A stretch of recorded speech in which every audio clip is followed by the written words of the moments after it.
Friday, 22nd April, the Gap News this morning, podcasting live from Kuala Lumpur, I'm Ghazali Abdullah.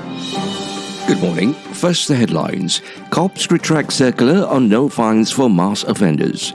Government itself confused over MySejahtera vendor, says PAC chief. Kedah cops say 130 Sg Bakap escapees still on the run. Man held for attacking Photoshop owner over unpaid salary. Ukraine war. Biden says war at critical point as he sends more weapons. US government appeals court ruling lifting mask mandate. And Malaysian rider Demok ready to wrap it up at Spanish-Portuguese GP. And now the news in full. Police have retracted an April 20th circular stating that fines would no longer be issued to those not wearing masks in public. Bukit Aman Management Director Zaini Jaz said there was a technical error in regards to the circular and police had immediately retracted it. But Kedah itself seems to be confused as to who appointed KPI Soft Sendirian Berhad as the vendor for the MySejahtera mobile application, said Public Accounts Committee PAC Chairman Wong Kah Wah. He said there had been no formal contract between the government and KPI Soft since day one, except for a non-disclosure agreement between the National Security Council (MKN) and the firm on data collected through the app. The procurement process was not handled well. Under normal circumstances, the government would have had direct negotiations with the vendor, an open tender or a limited tender process. Wong said this after PAC's proceedings on the development and procurement of MySejahtera Thursday, which reportedly lasted around 3 hours. Last week, the PAC called up Health Minister Hairi Jamaluddin and Finance Minister Tunku Zafrul Aziz over the app. Some 130 immigration escapees are still at large after 528 ethnic Rohingyas broke out of the Sg Bakap Temporary Detention Centre Wednesday morning. Kedah Police Chief Dato' Wan Hassan Wan Ahmad said 2 of the captured detainees have been admitted to the Seberang Perai Hospital and Sg Bakap Hospital for injuries sustained during their escape. We have arrested a total of 398 detainees, 192 men, 75 women, 63 boys, and 60 girls. He added that the 130 still on the run comprises 99 men, 21 women, 5 girls, and 5 boys. Wan Hassan said in a statement that authorities at midnight transferred some 448 detainees to other detention centres across the country.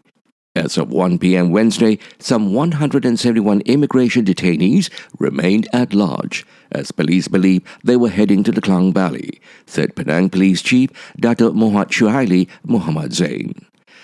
Police have arrested a man who attacked a Photoshop owner with an axe and a pocket knife in a dispute over unpaid salary in Georgetown, Penang. According to Penang Police Chief Shuhaili Muhammad Zain, the incident happened at Jalan Penang at 9:50 a.m. yesterday when the suspect went to the shop to collect his salary before he was laid off. He said the man was promised 1,700 ringgit, but he did not receive it. Ukraine war. US President Joe Biden announces an additional $800 million security assistance package for Ukraine. Biden says the aid, including heavy artillery weapons, ammunition, and tactical drones, will be sent directly to the front lines of freedom.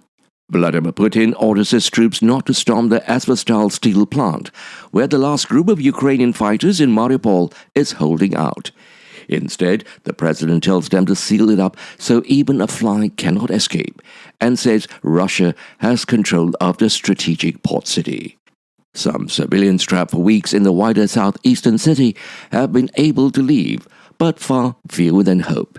Mass burials of Mariupol residents killed by the Russian army are taking place in a village nearby, the city's council claims. Russian forces have occupied 42 villages in the eastern Donetsk region today, an aide to President Volodymyr Zelensky's chief of staff has told national television. But the aide, Olena Simomenko, said Ukrainian forces might win them back tomorrow. Addressing a forum of the World Bank and IMF remotely, Ukrainian President Zelensky has accused Russia of threatening global food supplies with its invasion of Ukraine. Russia's blockade of Ukrainian Black Sea port cities has made it impossible for the country to export food supplies such as wheat, he said. He added that the Russian military are aimed at destroying all objects in Ukraine that can serve as an economic base for life. That includes railroad stations, food warehouses, and oil refineries. The United States government is appealing a court ruling that controversially lifted a federal mask mandate on public transport earlier this week, the Justice Department said yesterday. After the U.S. Centers for Disease Control and Prevention, the country's top health body, assessed that masks remain necessary to protect the public health, the department has filed a notice of appeal, spokesman Anthony Colley said. A U.S. federal judge on Monday struck down the COVID-19 mask mandate, stating that it exceeded the CDC's statutory authority. Multiple major airlines subsequently dropped mask requirements on domestic flights and some international flights, while ride-hailing services Uber and Lyft, as well as passenger rail Amtrak, additionally announced an end to mask mandates. And now for some sports news. National rider Sharifuddin Azman is ready to rock the international circuit after being given the nod to make an appearance with the Rivercold Snipers team at the 2022 World Motorcycle Championships later this month. Sharifuddin, better known as Demok, who is racing on a wildcard ticket, will race in the Moto3 class at the Portuguese Grand Prix on April 22nd to the 24th, before heading to the Spanish GP on April 29 to May 1st. Demok was chosen to replace Moto3 rider Alberto Sura, who is still struggling with a serious injury suffered during the US GP's free practice session on April 10th. To end the bulletin, here are the headlines again. Cops retract circular on no fines for mass offenders. Government itself confused over MySejahtera vendor, says PAC chief.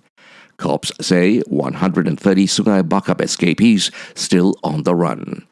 Man held for attacking Photoshop owner over unpaid salary.